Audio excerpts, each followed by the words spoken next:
Hello everyone, I am Ankita Vagrecha and our today's topic is euthanasia. Now, what is euthanasia? It is a Greek word which means you and thanatos, which literally mean good death. At the point when a man ends his life by his own act, it is said suicide. To end the life of a man by a demand of others or on the demand of the perished is known as euthanasia. Now, what is perished? The one who is suffering. Or in a less complex frame, euthanasia means mercy killing. The word was used in 17th century by Francis Bacon to refer to an easy, painless and happy death for which it was the physician's duty and responsibility to alleviate the physical suffering of the body of the patient. So basically in 17th century the person's name is Francis Bacon. He termed euthanasia to refer easy, painless and happy death. Now, just a little bit explanation on euthanasia. Euthanasia is called a good death. It is essential to achieve the death of a person in a critical condition, understanding or an incapacitated. It is dependent on the goal that the most recent days of a patient who has been experiencing such a sickness which is terminal in nature or which has handicapped him can calmly wind up his life and which can likewise turn out to be less agonizing for him. What is agonizing means painful. Less painful for him. Euthanasia is likewise prevalently known as mercy death as it is given to diminish the agony of the patient. Under criminal law in India, Section 309 of the Indian Penal Code actually classifies the act of attempted suicide as a crime punishable by law with imprisonment for a term of up to 1 year or a fine or both. There is a type of co-connection among suicide and euthanasia, as in both are sorts of voluntary closure of one's own life. While the endeavor to carry out suicide has been dealt with as wrongdoing, euthanasia is treated with somewhat more sympathy by the lawmakers. So there is always a difference between euthanasia and suicide. So in India also it is said that suicide is done with an ill intention, while euthanasia is the to less to give less pain to a person who is suffering and to wind up his life easily. This is somewhat more about sympathy. Now, there are two kinds of euthanasia, voluntary and involuntary euthanasia. When the patient expressly asks for euthanasia, it is voluntary euthanasia. Legislature of numerous nations have rendered this frame as legitimate, and if not lawful, they are not decriminalized it. So, voluntary euthanasia is as framed as legitimate in many countries, while at the point when a man is incapable of giving consent with regards to the methodology of euthanasia, in such situation, he is also unconscious, legally incompetent. At that time, it is called as non-voluntary euthanasia.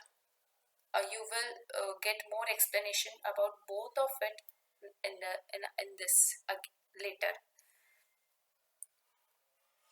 Active euthanasia occurs when the medical professionals or another person deliberately do something that causes the patient to die. So there are other two types of euthanasia where medical professionals deliberately give something or treat patient actually in a certain manner that causes the patient to die.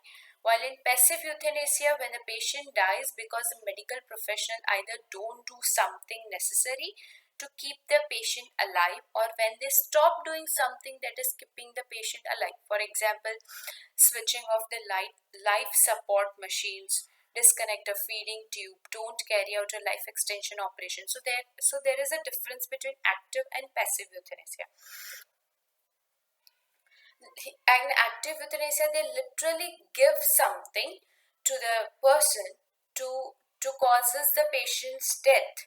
While in passive euthanasia, they don't do anything, or they don't treat the patient who is about to die or who is suffering. How they do? By switching off the supportive machine, disconnecting a feeding tube, or don't carry out the life extending operations,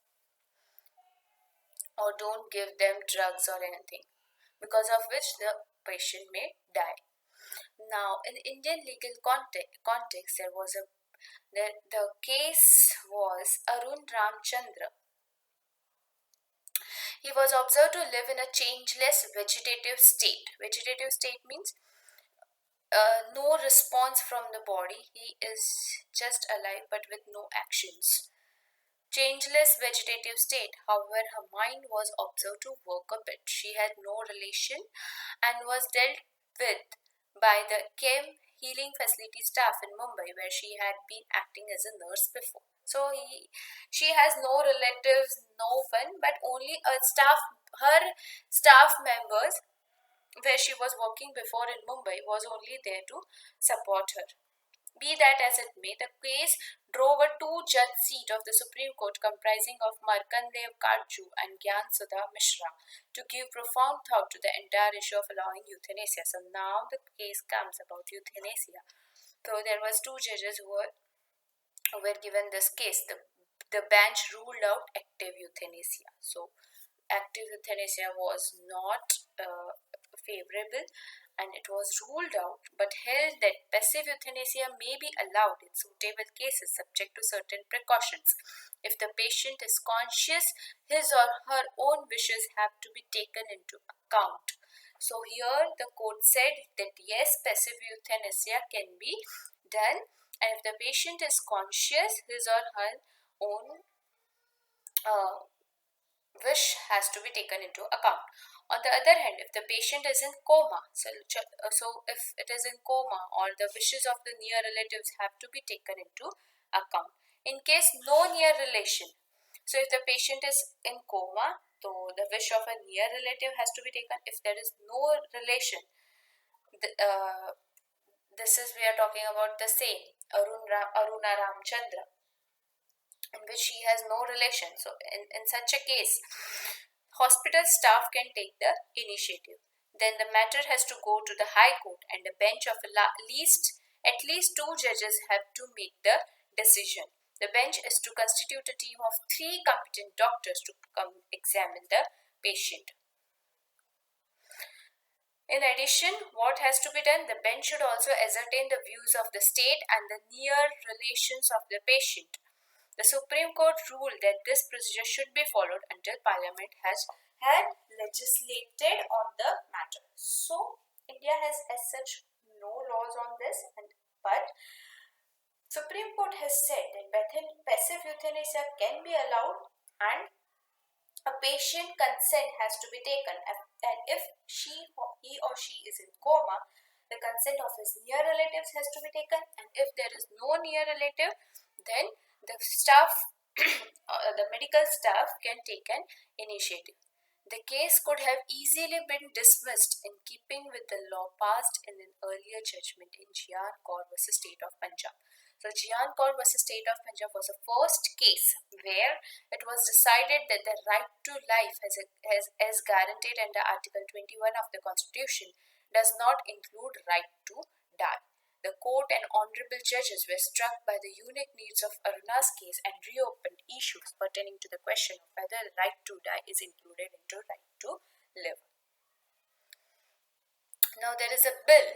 The bill name is the Medical Treatment of Terminally Ill Patients, Protection of Patients and Medical Practitioners Bill.